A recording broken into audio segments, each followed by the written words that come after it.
Is this on? Can everybody hear me okay? All right, good. Well, good afternoon. I really appreciate this opportunity. I'll hit my timer here to make sure that I don't run over. My name is David Purrier, and I'm honored to be one of your candidates for the office of District Attorney.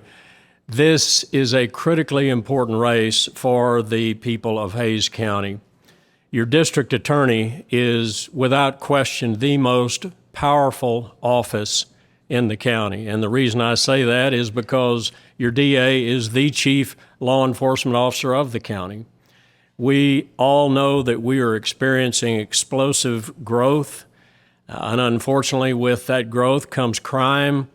Crime has taken over Travis County, our neighbor to the north. And unfortunately, much of that criminal activity is spilling over into this county.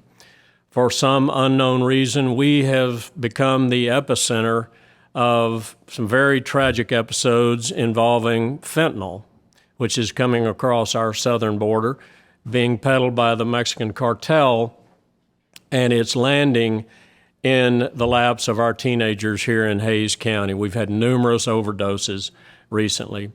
It's for all these reasons, given the power of the office, the fact that you are the chief law enforcement officer, it is critically important that your DA have the requisite background, experience, knowledge.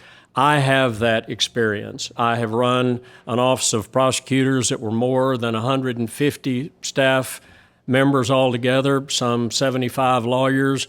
I ran a division for the Texas Attorney General, the Special Crimes Unit, that had, we had, I think, some 30 plus lawyers, which incidentally, the DA's office here has now 34 lawyers it will be, I believe. Judge Becerra may correct me if I'm wrong, but I think they just approved some individuals for the new upcoming fiscal year, and that will bring, I believe, the total in that office to 34 lawyers, as well, of course, as all the accompanying support personnel. So the management experience is also critically important, very critically important. I have the support of every law enforcement agency in Hays County, as well as Austin Police Association, who actually have some jurisdiction here in the county. So I am known by and trusted by law enforcement, and I am here to ask for your support as well. Wonderful. Thank you. Okay, now let's resume. Question number 1.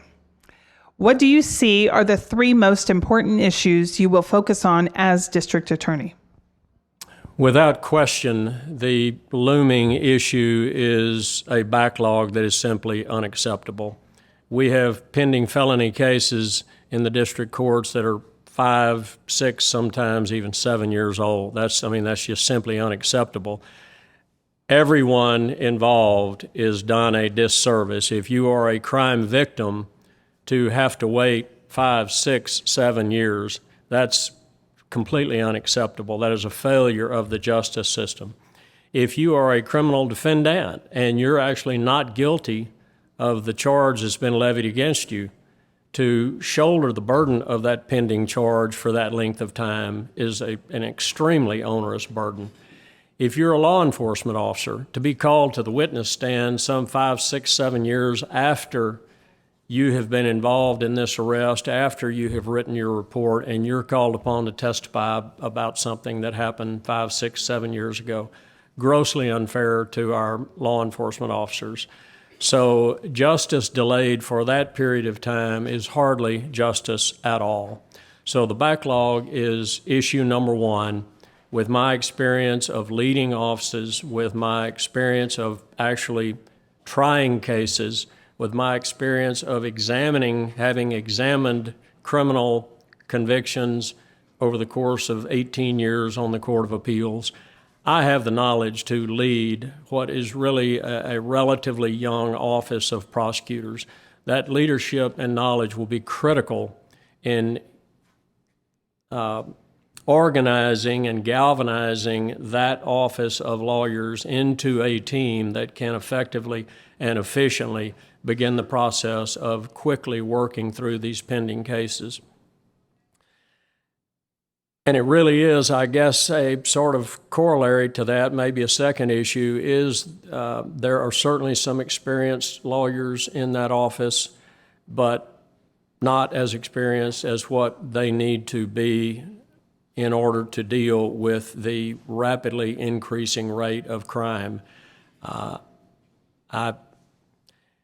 Crime is on the increase. If you talk to law enforcement officials, they will tell you, good Lord, we are encountering episodes that would have been unimaginable 6, 7, 10 years ago, but they're happening now on a regular basis. So my mission is going to be to build the most talented, the most professional, the most ethical group of attorneys in the state that are handling state prosecution matters. That's just critical for the future of Hays County. We have to have that office staffed in that manner.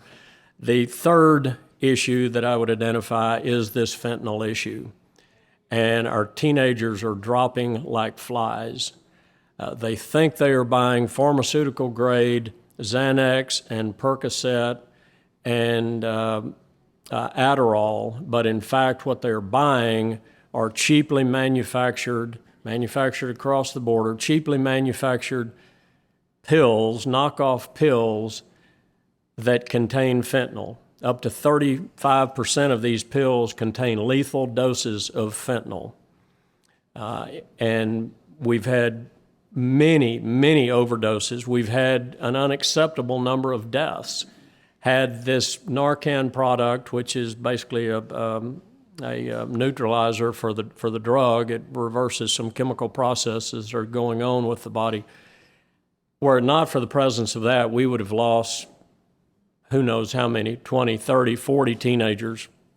That's just here in Hays County. So I will be, assuming that I win this office on November 8th, which I plan to do, come November the 9th, I will be getting together with law enforcement. I will be putting together a plan. I will assemble a dedicated team of fentanyl prosecutors, and we are going to attack the problem, and we're going to solve the problem to the extent humanly possible. That sort of criminal activity in Hays County is unacceptable to me. So those are my three. Thank you. Question number 2, what procedures or focus will you do differently in the district attorney's office, or what will you keep the same? I certainly plan to maintain the personnel that is currently there. I believe in any office transition, everyone that's there deserves the opportunity to perform under a different administration. There certainly are policies that I plan to change. Right now, let's just say I don't believe that the line prosecutors are as empowered as they should be to deal with the cases that are assigned to them. I absolutely do not believe in micromanagement, not necessarily accusing the current office of that practice, but your frontline prosecutors that are in each court have to know they have the authority to evaluate the case, evaluate the strength of the case, and make a well-reasoned assessment of that case for purposes of advancing a plea bargain recommendation to the opposing side.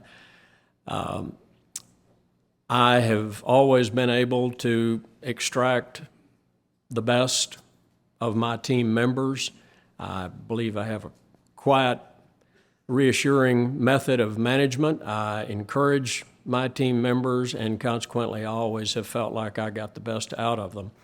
So certainly empowering the lawyers. They are professionals. They're lawyers. They need to be able to freely and independently go about the practice of handling those cases. There is no dedicated intake division for this office and no dedicated appellate lawyer kind of at the other end. Rather, lawyers are expected to pick up the cases at the inception, get it indicted, handle the trial of it, and handle the appeal of it.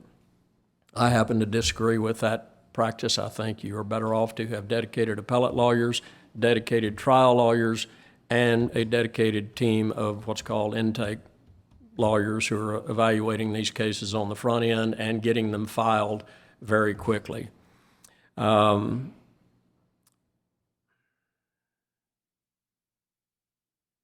So those are the two I would immediately identify.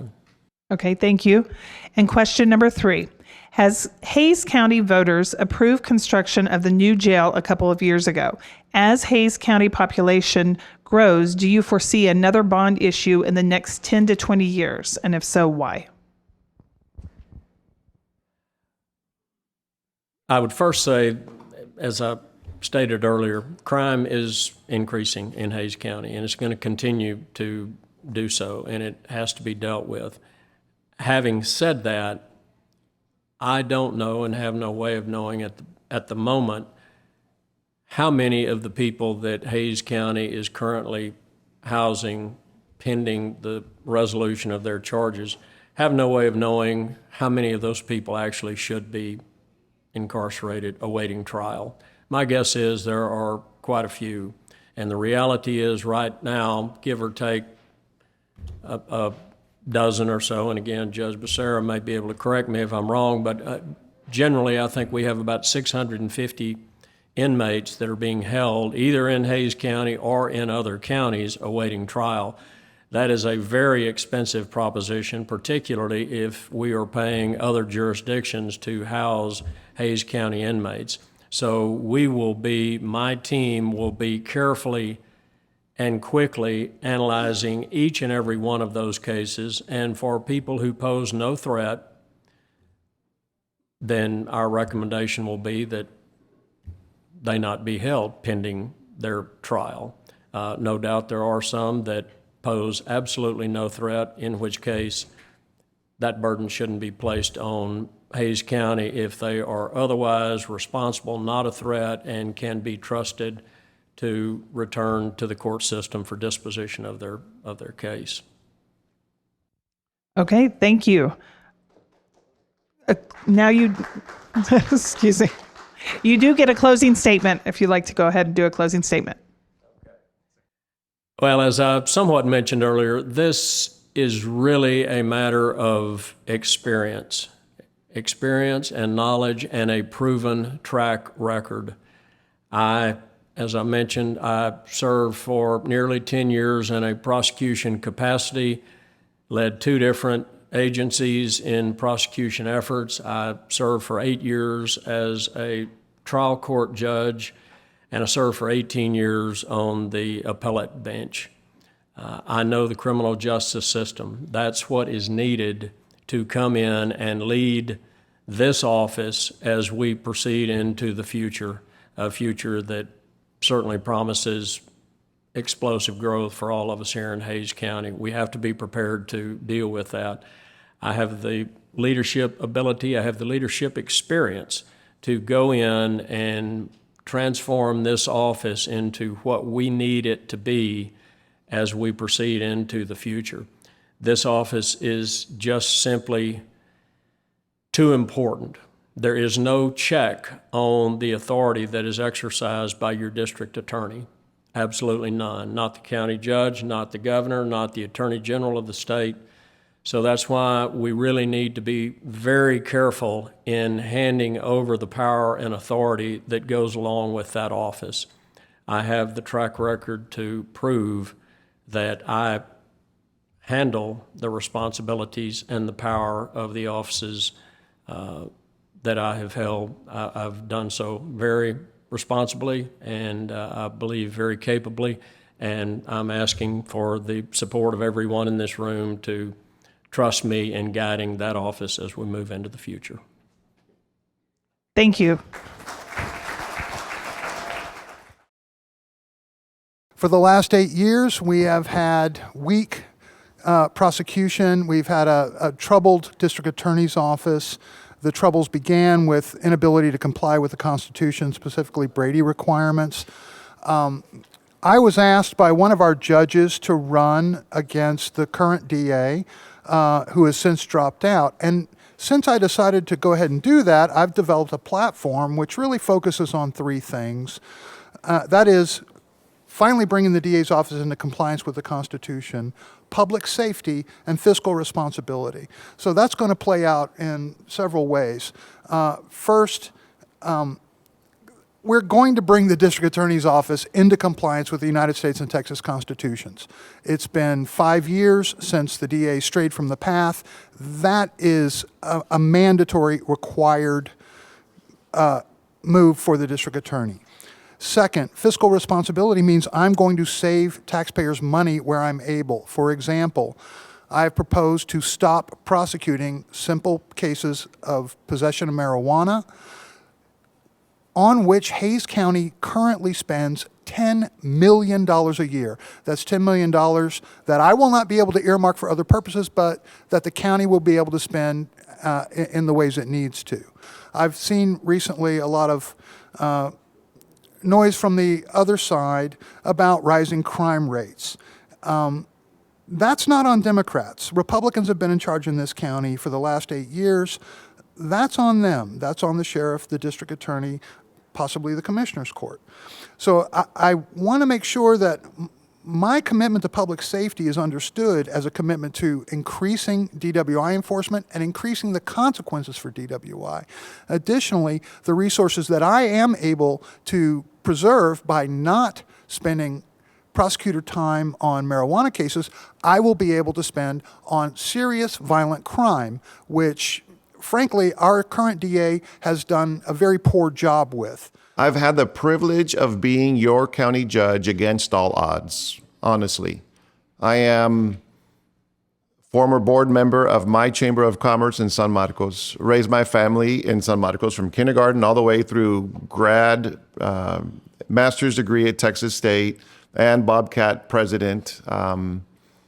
We've been all things community. I've served on Planning and Zoning Commission, Arts Commission. I've been the chair of most everything I've served on, just the way it happens. I've been all things community, and I've lived through the lens of a small business owner. I am so grateful that I was taught the life of service.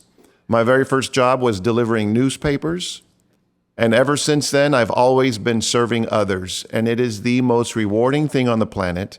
And the job I have today as county judge is the best job I've ever had because I am impacting lives in ways I would have never imagined. Through COVID response, I learned so much. I had no idea what I was doing. I literally benefited from the training I had just received from the state. I worked very closely with the governor's office through all things COVID. If you'll notice, 9 times out of 10, we were lockstep with the governor's office, and that's because of the relationships I've had with the state at the state level. People don't realize when the nation declares an emergency and the state declares an emergency and I declare an emergency, the chain of command drops immensely. It goes from president to governor to county judge. And I am just so honored that I was able to learn so much. Nobody, not Governor Abbott, not anyone, no one knew what we were facing. They'd all seen it. We've all seen it for the first time.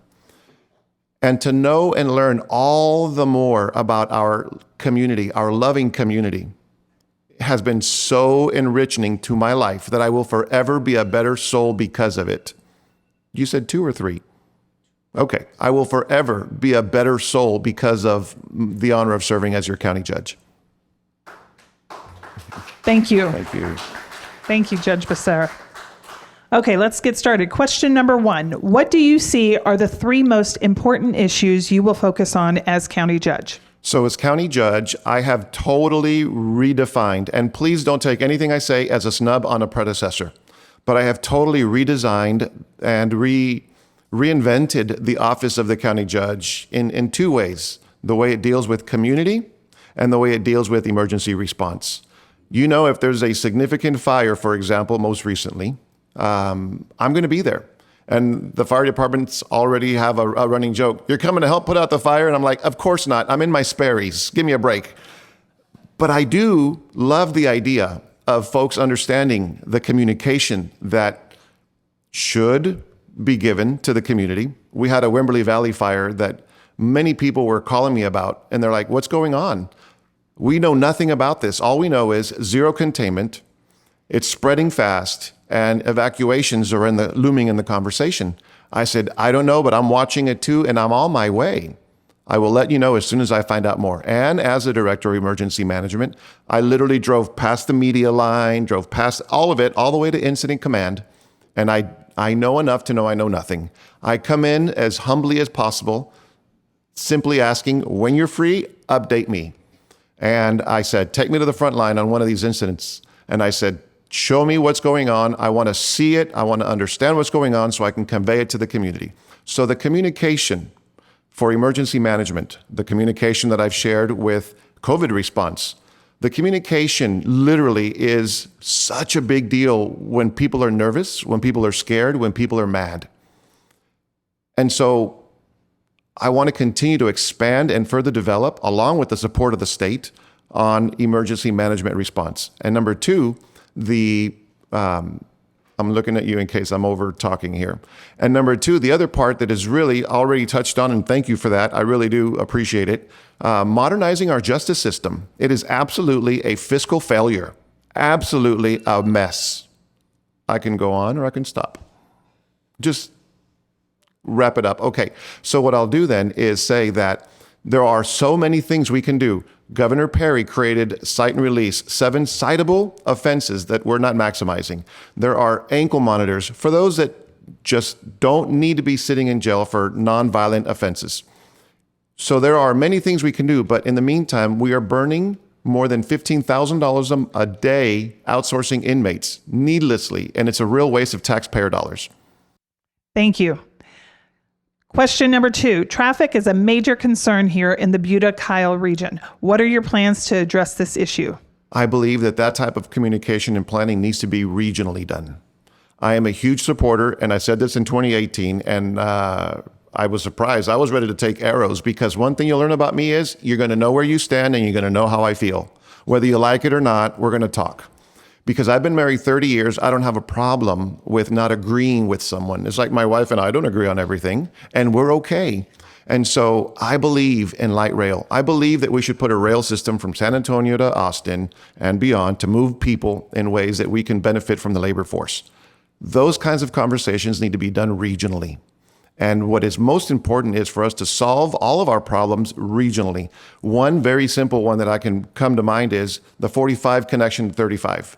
That is not being handled regionally. It is an epic fail on our part as a county government, as a county body, to literally usurp other jurisdictions in connecting a very critical space. I'm not against the project, I'm against the process. And so the most important thing I can say is to never, never, ever diminish the impact that our regional partners have when it comes to communication of transportation. Okay, thank you. Question number 3. Water is a major concern here in Hays County, both the protection and availability to handle growth. What are your plans for dealing with this issue? So I asked the LCRA to update their regional plan because the Highland Lakes feeds millions of people critical drinking water. We have the Edwards Aquifer, we have karst features all around us. It's literally an asset. It is literally why we have such a magnificent topography and region. That's why most of us live here. We love where we live. I'm so blessed to have Spring Lake at the foot of my neighborhood. It is truly a treasure that we can't get back if we screw it up. I asked LCRA, I wrote a resolution asking the Commissioner's Court to support stepping up the awareness, the education, and the teamwork from LCRA with its regional partners. I couldn't get a second to push this request, a peaceful request. I'm the youngest of 5. I can't get anything by force. I know that. And so I was merely asking that we take a look, be more mindful, and be more conscientious of how we are using our precious water. But I believe if we also, so I don't sound like I'm giving you a chicken answer, I also believe when necessary, we need to do everything we can to protect those wells that are already in place, because many folks don't know this, but there are people right now with wells for their homes that are already dry.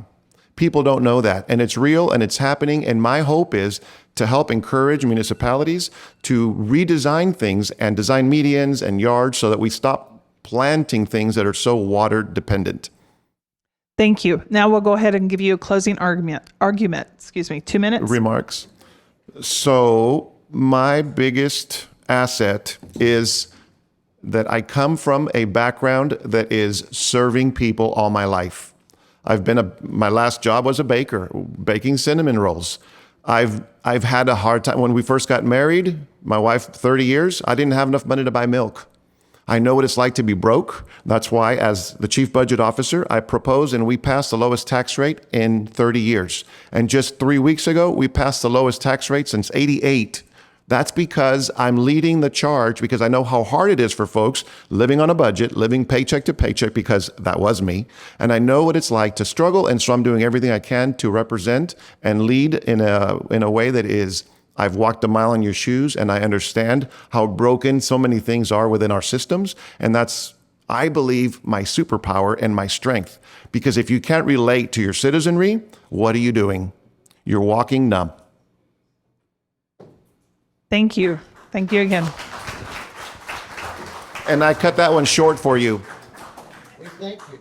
Well, Commissioner Jones could not be here today, and obviously I'm stepping in for him. He is out doing his commissioner duty and asked me if I would step in and say something if I was coming down here. So all I can say is I've known Mark for 40 plus years. We've been out in this area. I've watched him grow. I've watched him do his duty. And so that's what he's doing today. I respectfully say that you will have to make your own decision, but look at his experience. He's been on the county as a county commissioner for quite some time. Look at his experience, his qualifications all the way around. Do get out and vote your conscience.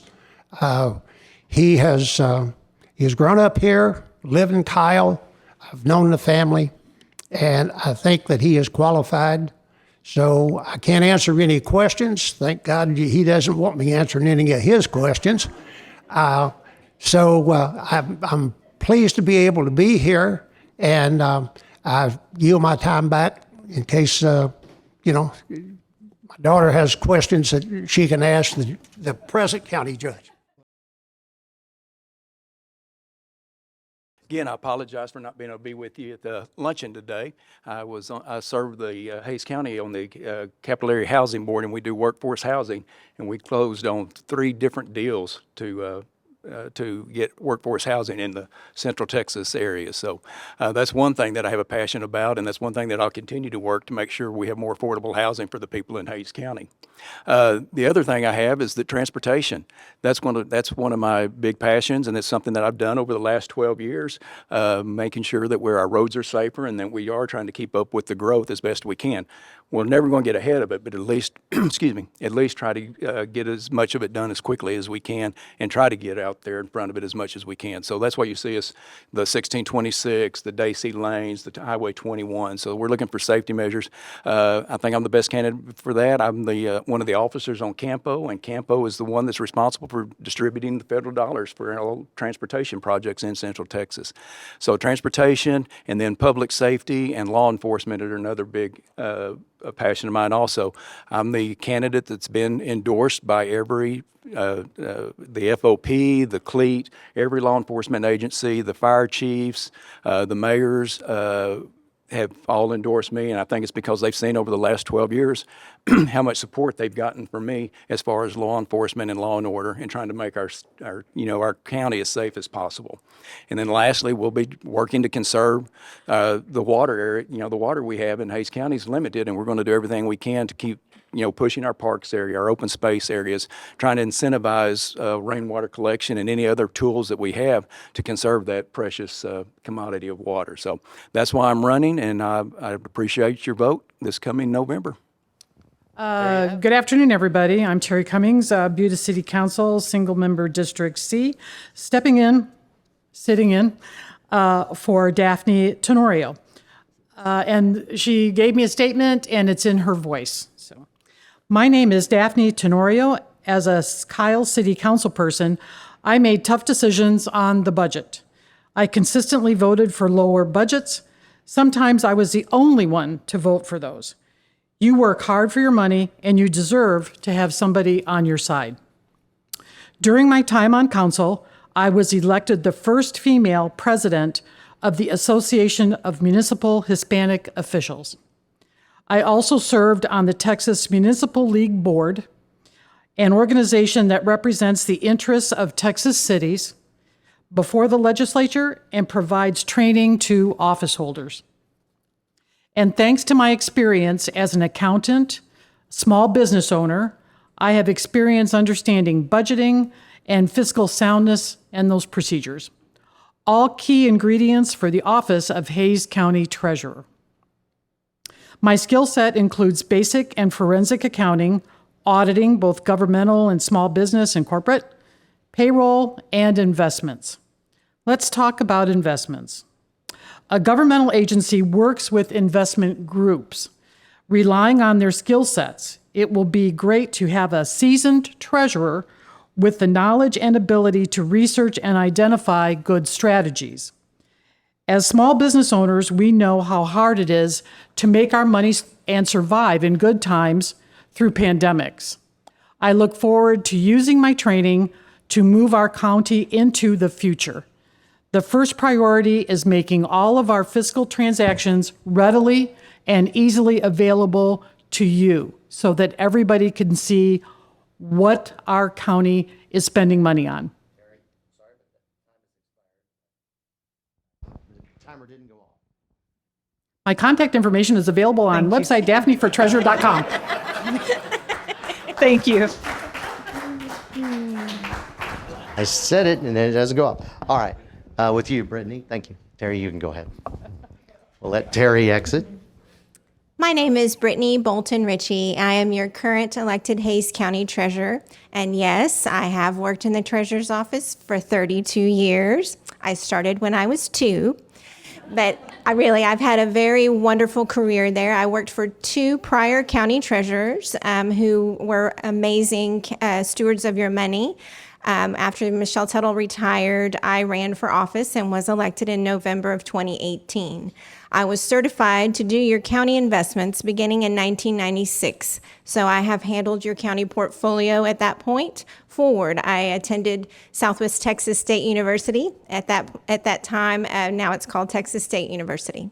I was born in San Marcos, Texas. I've lived here all of my life, and Hays County has had my relatives have been here since the early 1800s. So I'm a local girl. I'm not going anywhere. This is where I'm from, and to me, this is personal. This is our money, our family's money, our friends' money, and it's my job to keep it safe and liquid and able to use it for your needs as the Commissioner's Court designates.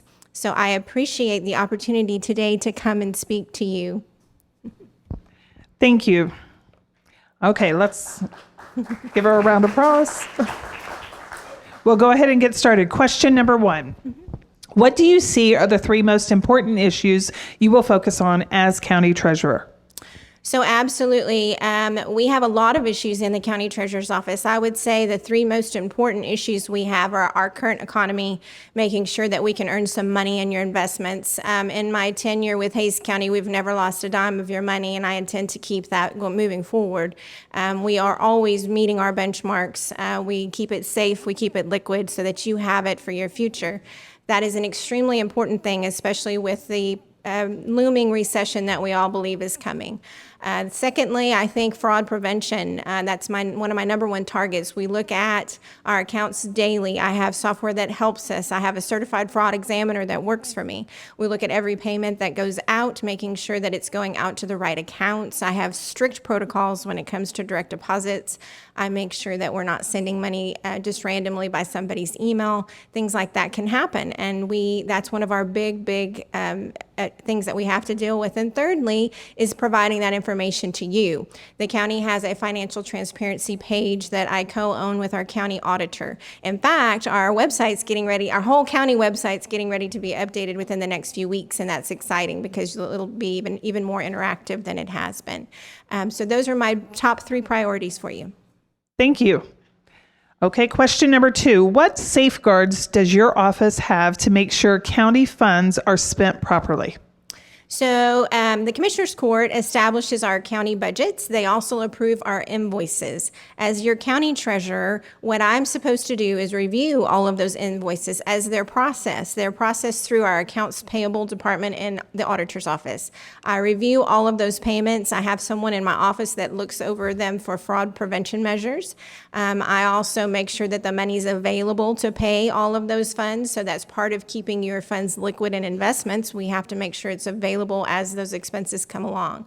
I secondly do the payroll, and we have constant attempts on our payroll direct deposits, people pretending to be our employees, sending us emails saying, hey, I'm county judge and I need, you to change my direct deposit.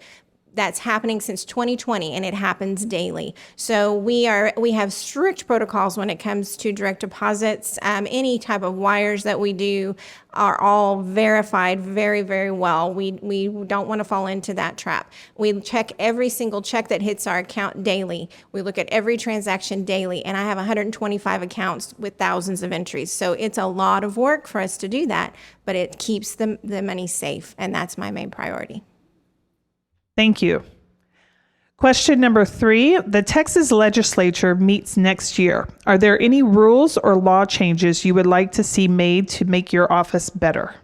That's a very interesting question. Yes, so I am governed by laws. I am a rule follower. That's what my job is. I'm the bookkeeper for the county. So what I have to do is research the laws to make sure that what's happening is what's supposed to happen, especially when you're talking about investments in county funding.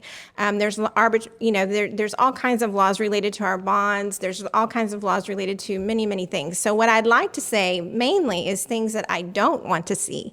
I don't want to see laws that come into place with what we call unfunded mandates. Unfunded mandates are when a county is given a responsibility but no funding for it. So what that means is the state's not willing to provide funds for these things. However, they want you to do them. So that's one of the things that I don't like seeing. There has to be an avenue for these funding. As you all know, we're all crunched right now. Our pocketbooks are really, really stretched, and we can't afford these state duties or federal duties coming down to the counties without some funding for that. Also, we have good laws in place, and sometimes loosening the laws or making changes to those laws without speaking to the custodians of the funds aren't even possible. So sometimes when legislature comes in and has these grand ideas, they don't recognize that we can't implement everything that they come across because, for one thing, we don't have the staff or the funding for it. So unfunded mandates for me are a big thing that I don't want to see. Okay, thank you. Go ahead and closing statement, please. Okay. 2 minutes. Yes. Okay. So I have been your county treasurer for the past 32 years, and I'm very well prepared for this next year coming along and the next 3 after that. And I absolutely have a wonderful reputation. So I'm going to say, if you don't know me personally, ask somebody that works for the county, ask somebody that does know me. I've done a very good job for you. I'm dedicated to it. I really care about it. So literally, I will work 24 hours a day, and there's many times when I have. During the pandemic, I was one of the essential offices that had to be open. People had to get paid, and we can't count money at home, so I had to have my office open. So we were there. We were providing mail services, and I had a short staff just like everybody else. I had people at home trying to take care of their kids. I had people sick. I knew how to do every job in that office, and that paid off for me. I was there, and I could do it. I could do it all when I needed to, as well as my staff, who also worked very long hours, very, very hard for you. We got behind just like everybody else, and now we're catching up, and it feels like a relief to be able to do the job the way we should be doing it for you, the way that you should have us do it. So I would really, really appreciate that opportunity and your vote for my reelection. Thank you.